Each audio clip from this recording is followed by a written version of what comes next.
Hey y'all, welcome back. If you're new to my channel, welcome to Moments with Meci. I'm Meci, and today I'm coming to y'all with some exciting news. I'm entering into a new journey that I would love to share with you all. But first, let's get into this hair, baby. You see me. You see me. It's my birthday, y'all. So this is my birthday due. But anyways, I just have some exciting news to share, a new journey that I'll be sharing on my channel. It'll still coexist with the content that I already post on my channel.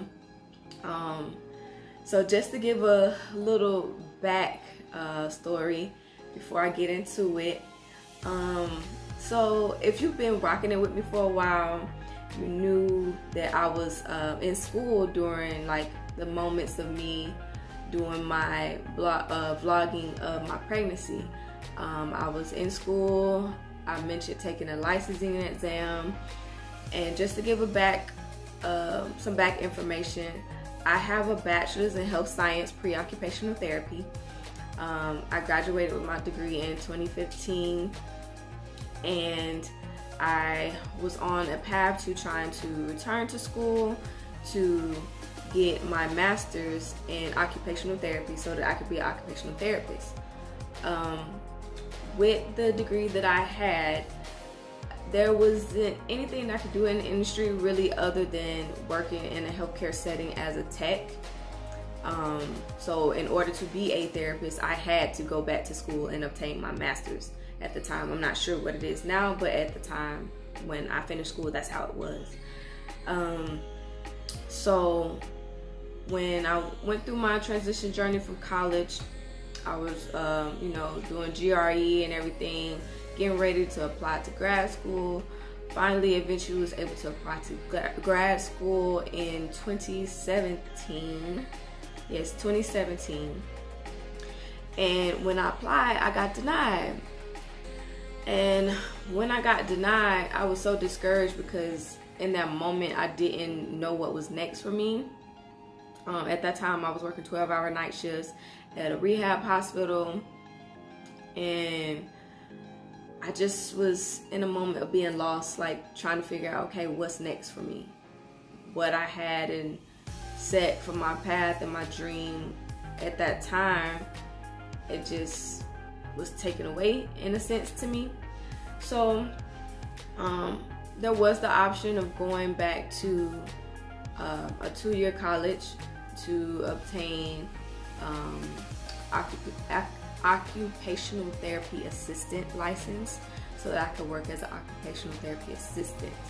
At that time in my mind, I felt like that was me taking a step back because I had already gone to school for 4 years. I've gotten this 4-year degree to be an occupational therapist. Why do I want to go back to school for 2 years to be an occupational therapy tech?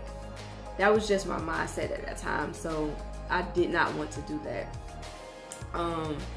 So when I got denied, I was unaware at that time because I started college in 2009.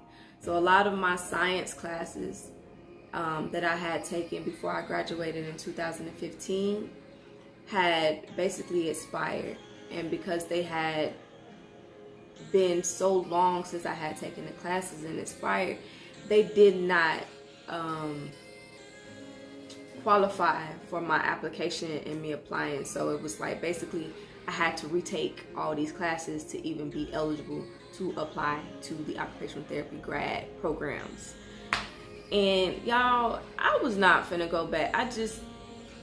I did not want to go back and retake classes that I had already taken. It was a lot. It was a lot. So I basically had let that go and was just trying to figure it out, going through life trying to figure it out. Then I was able to obtain a scholarship from my apartment complex. They have a foundation where they give scholarships to their residents. So I was able to apply for that, and I got that scholarship. And through that scholarship, I went back to school, to community college. So at the time when I started vlogging my journey, I was at community college at that time on that scholarship, and I was pursuing the occupational therapy assistant license. So this was now, fast forward from 2017, this was now 2019. And just the space I was at in my life, I was just wanting more, wanting better in my situation for me and my son. And so that was the route I chose to go. Once I got that scholarship, it was like, okay, well, what am I gonna do? So that was the route I went. I continued in that program, but of course I was having to retake classes, what I did not want to do. So I finished out through my first semester, and after that first semester, it was like, okay, either I choose something else or I just be done with school completely, because that semester just was not a good semester for me. I had a lot going on in my life. I was not able to focus like I needed to, and my heart just wasn't in it. My heart just wasn't in it because I was in a space of wanting to be present for my child at the time, for my son, for Zion.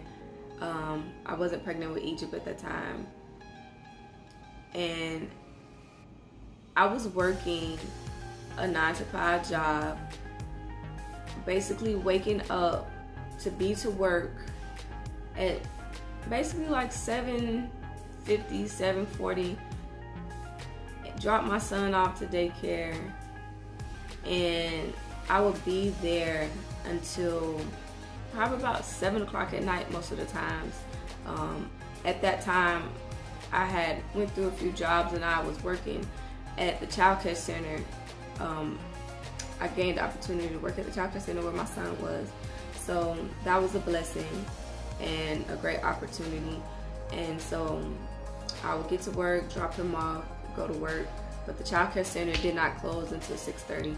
And so most of the time, my parents don't pick up the kids at the right amount of time. You know, you're there until parents come, or if they just need extra help, I would stay and help a lot of the times.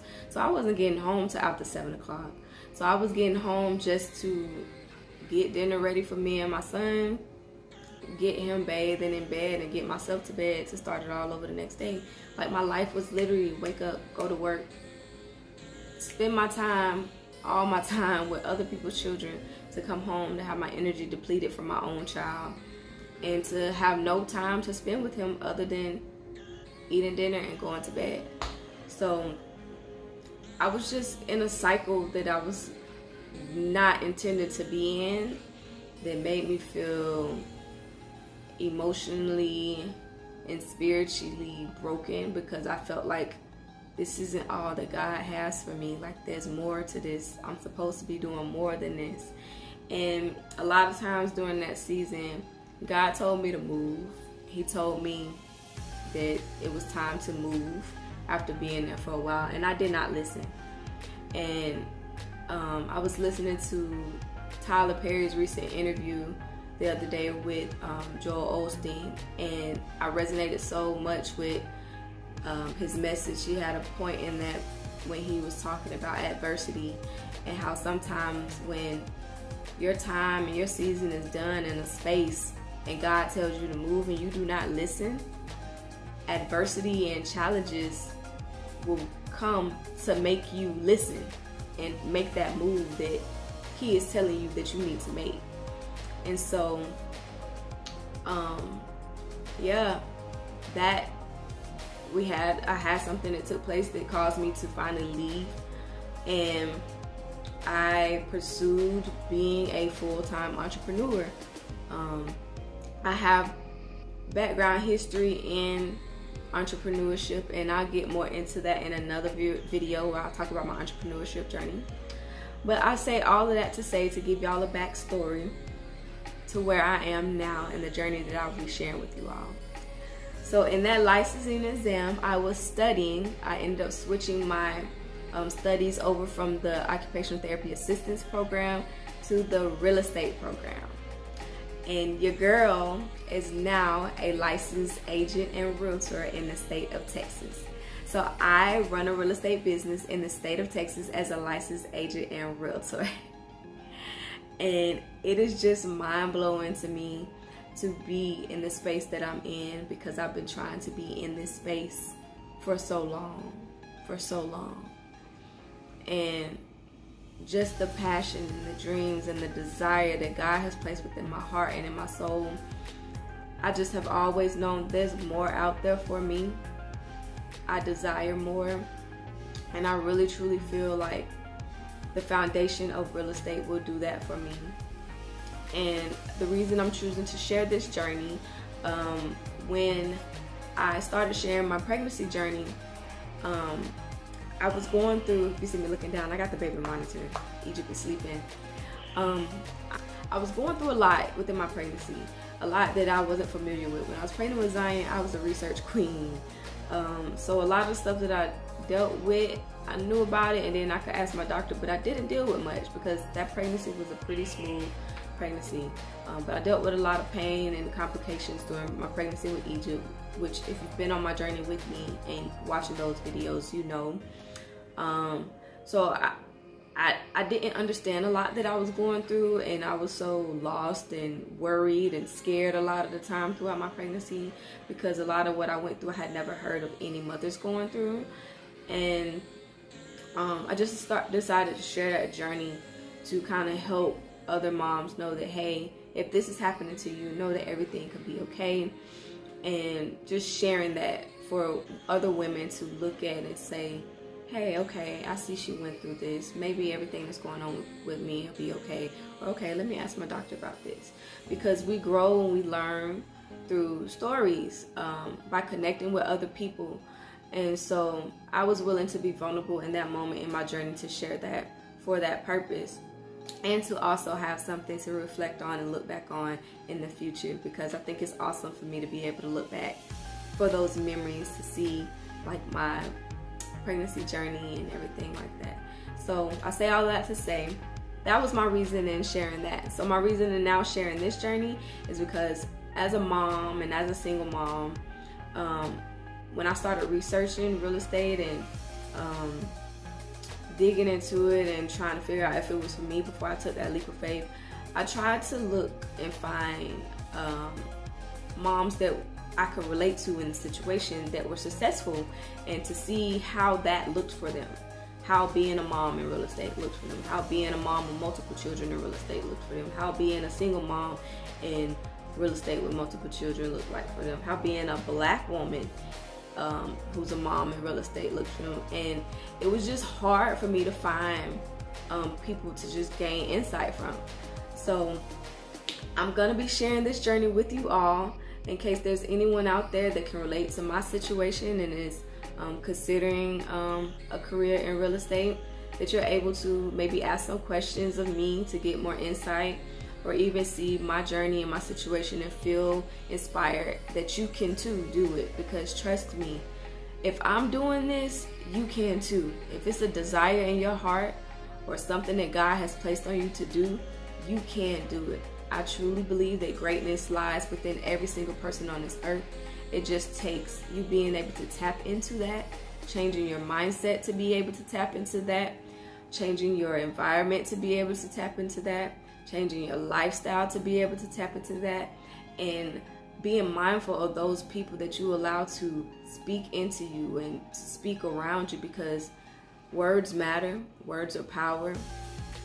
And the type of examples and inspiration that you have around you on a day-to-day, it really, really, really affects the motivation that you have within.